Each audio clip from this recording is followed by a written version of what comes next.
get on a spaceship, he would be a galactic ambassador for entrepreneurship like that. And at the crowd saying, how did a slow white point guard from New York ever get to be in a place like this?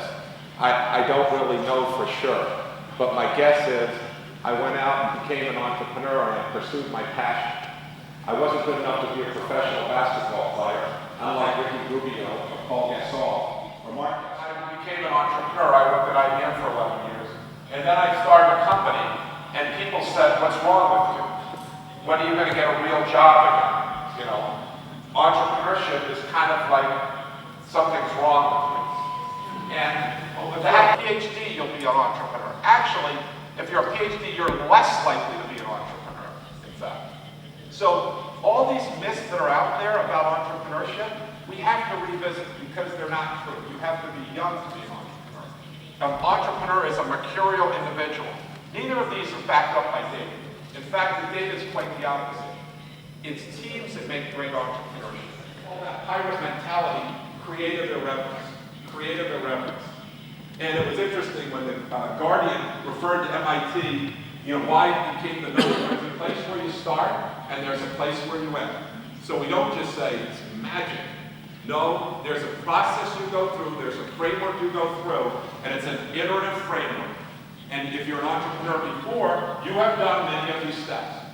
But what we're hoping to help you do is to go through and figure out how you do all of these steps. Because we did an example in our workshop today of a company that got off to a great start, but then missed some of the steps, and then all of a sudden crashed and burned. We're not searching for truth in some kind of clerical way. This isn't an academic exercise. You need to put it into action. You need to go out and talk to real customers when you're doing this. And when we now in our class, the second week of class, we tell the students, do not come to class in the next week before we have another class. You need to validate, you need to collect data and validate whether your idea has any traction or not. And guess what? 80% of them invalidate their ideas, or they invalidate parts of their ideas. And that's good, because we want them to fail quickly and learn what works, not start building a new company, a product that's based off faulty assumptions. And the answer doesn't reside in our classroom. The answer resides out there with real customers. Because at the end of the day, the single necessary and sufficient condition is having a great product that links to a customer with a real need. And the other part, no, it's not raising money. The other part is building a great team.